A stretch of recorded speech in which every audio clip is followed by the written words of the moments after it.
Hello friends, आप देख रहे हैं आपका चैनल शेयर बाजार विद आयुष। और दोस्तों बात करेंगे इस वीडियो में स्टड्स एक्सेसरीज आईपीओ के फाइनल डे सब्सक्रिप्शन के बारे में। दोस्तों आज कितना फाइनली आईपीओ सब्सक्राइब हमको होता हुआ दिखा है, इसके बारे में इस वीडियो में चर्चा करेंगे। ये जानेंगे कि स्टड एक्सेसरीज़ के अंदर किस तरीके का रिस्पॉन्स आता हुआ देखने को मिला है, QIB से किस तरीके का रिस्पॉन्स आया है, HNI से किस तरीके का रिस्पॉन्स आया है, रिटेल से, राइट। ये सब चीज़ें इस वीडियो में हम समझेंगे, तो आप लोग देखिएगा वीडियो को पूरा ज़रूर। लेकिन उससे पहले अभी तक अगर आपने चैनल को सब्सक्राइब नहीं किया है तो आप सबसे पहले आप लोग चैनल को ज़रूर सब्सक्राइब कर लीजिएगा अगर आपने फर्स्ट टाइम विजिट किया है।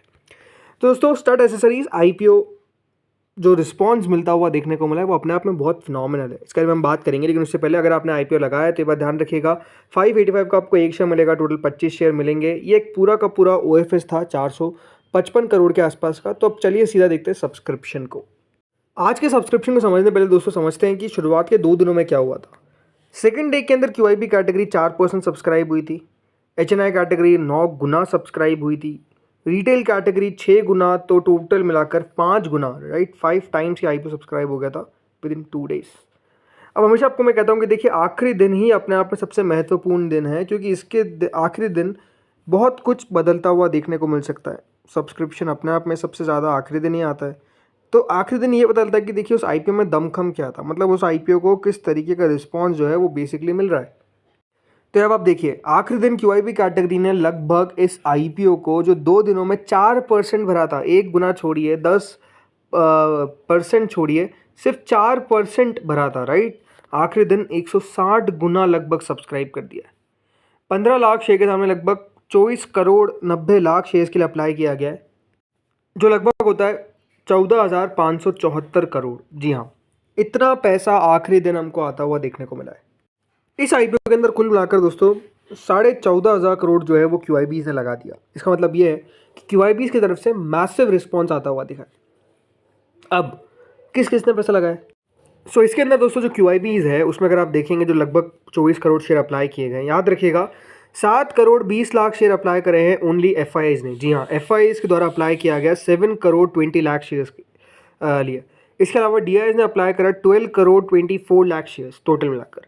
म्यूचुअल फंड्स ने अप्लाई किया 1 करोड़ 18 लाख, तो टोटल मिलाकर अदर्स कैटेगरी ने अप्लाई किया 4 करोड़ 27 लाख शेयर्स। यानी ओवरऑल अगर आप देखेंगे सबसे ज़्यादा हैवी जो डिमांड थी वो डेफिनेटली आपको DIs की तरफ से देखने को मिली। इसके अलावा डिमांड देखने को मिली फ्रॉम FII, इसके अलावा डिमांड देखने को मिली फ्रॉम अदर्स कैटेगरी। तो म्यूचुअल फंड्स भी अगर आप देखेंगे पार्टिसिपेट ठीक ठाक करते हुए नजर आ गए। तो यानी एक बात क्लियर है कि दोस्तों जो डिमांड है वो डेफिनेटली QIBs के बीच में थी इस आईपीओ को लेकर, इसीलिए आप कह सकते हैं इतना अच्छा सब्सक्रिप्शन देखने को मिला है। तो ये तो दोस्तों बात किसकी हो गई, QIB कैटेगरी की। अब आते हैं दोस्तों यहाँ पर अगली कैटेगरीज पे।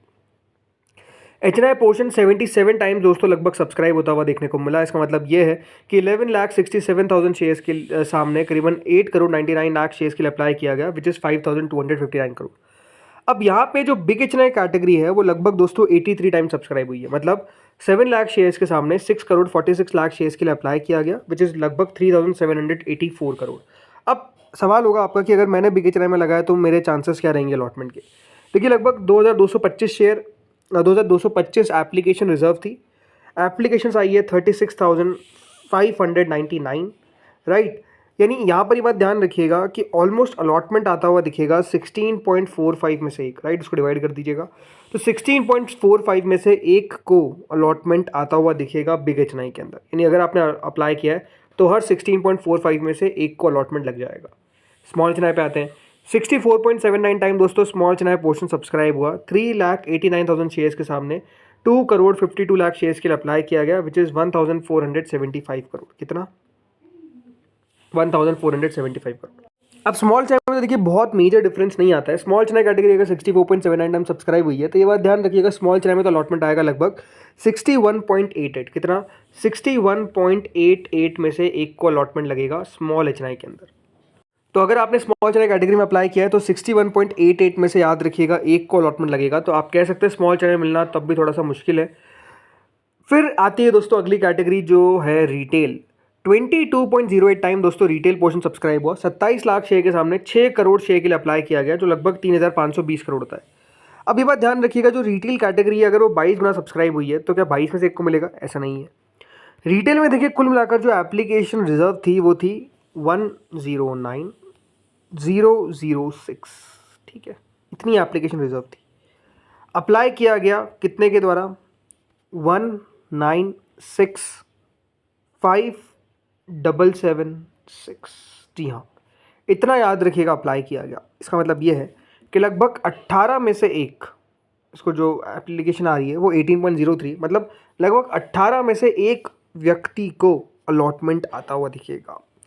यानी रिटेल में भी आप कह सकते हैं मुश्किल है। सबसे आसान अगर अलॉटमेंट मिलेगा तो वो एचएनआई में मिलेगा, फिर रिटेल में मिलेगा, और फिर याद रखिएगा स्मॉल एचएनआई में मिलेगा। तो स्मॉल एचएनआई में तो अपने आप में बहुत ही मुश्किल अलॉटमेंट लगना, 61.88 में से एक, लेकिन यहाँ पर 18 में से एक लगभग अलॉटमेंट आएगा। टोटल मिलाकर दोस्तों ये आईपीओ सब्सक्राइब हुआ 73.25 टाइम्स, यानी कंपनी को जो रिस्पॉन्स मिला है उसके हिसाब से 23,354 करोड़ रुपए याद रखिएगा कुल मिलाकर आते हुए नजर आया है।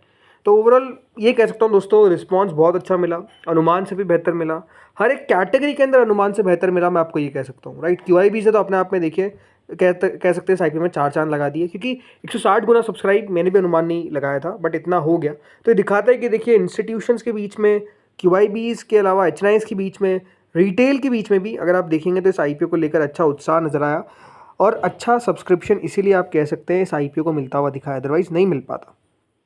अब सवाल ये उठता है कि आगे की इंपॉर्टेंट डेट्स कौन सी है। तो ये बात ध्यान रखिएगा, इस आईपीओ का अलॉटमेंट आएगा 4 नवंबर को और लिस्टिंग होगी 7 नवंबर को, राइट। 4 नवंबर को तो इस आईपीओ का अलॉटमेंट है और 7 नवंबर को लिस्टिंग है। इसका मतलब ये है कि 5 तारीख को याद रखिएगा दोस्तों मार्केट का हॉलीडे है, तो उस दिन कोई भी काम नहीं होगा, तो इसलिए 7 तारीख को याद रखिएगा इस आईपीओ की लिस्टिंग रहेगी। तो इस तरीके से दोस्तों याद रखिएगा ये आईपीओ आपको लिस्ट होता हुआ दिखेगा। बाकी अगर मैं बात करता हूँ दोस्तों ग्रे मार्केट के बारे में, तो ग्रे मार्केट करेंटली इस आईपीओ के 63 रुपीज़ चलती हुई दिख रही है, बट कई जगह पे याद रखिएगा अब जीएमपी में एक बदलाव देखने को मिला है, वो 70 रुपीज़ पे भी ग्रे मार्केट ट्रेड हो रही है। अगर आप मुझे पूछेंगे जो ऑफिशियल अभी करंट रेट है वो 70 रुपीज़ के आसपास है, मतलब ये थोड़ा सा अपडेट नहीं हुआ होगा, इसलिए मैं आपको बता रहा हूँ 70 रुपीज़ के आसपास जीएमपी चल रही है, विच इज़ लगभग 12%, मतलब यहाँ पर 1575 रुपये का मुनाफा दिखा रहा है, लगभग 1750 के आसपास का मुनाफा वहाँ दिखा रहा है। बट हाँ, जीएमपी एक बार ध्यान रखिएगा उतार चढ़ाव हो सकती है, वीपर नीचे जा सकती है। अभी तो 70 रुपीज़ के आसपास आपको बता रहा हूँ, अगर कल जो भी अपडेट आएगा वो आपके साथ मैं शेयर करूँगा। बाकी दोस्तों अलॉटमेंट तो मैंने आपको बता ही दिया, कल के दिन आता हुआ नजर आएगा। तो इस वीडियो में इतना ही था। आप लोग मुझे कॉमेंट सेक्शन में बताइए कि आप लोगों ने इस आईपीओ में क्या किया, राइट। आपने अप्लाई करा, अवॉइड किया, अगर अप्लाई किया तो कितनी एप्लीकेशन अप्लाई करी है, ये सब आप लोग बताइए कॉमेंट सेक्शन में। ओवरऑल मैं आपको ये कह सकता हूँ कि आईपीओ मेरे हिसाब से देखिए ऊपर लिस्ट होना चाहिए, बिकॉज रिस्पांस अच्छा मिलता हुआ देखने को मिला है, हर एक कैटेगरी से अच्छा रिस्पांस मिला है, तो इसीलिए आप कह सकते हैं ऊपर लिस्टिंग होने की संभावना ज़्यादा है, ना कि आप कह सकते हैं कम। सो लेट्स सी आगे होता क्या है। इस वीडियो में इतना ही था, बाकी लगातार आपको वीडियोस मिलते रहेंगे, तो बस आप लोग चैनल के साथ जुड़ रहिए। अगर आपको वीडियो अच्छा लगा तो प्लीज़ लाइक करिएगा, चैनल से पहली बार जुड़े सब्सक्राइब करिएगा। Thank you friends for watching this video.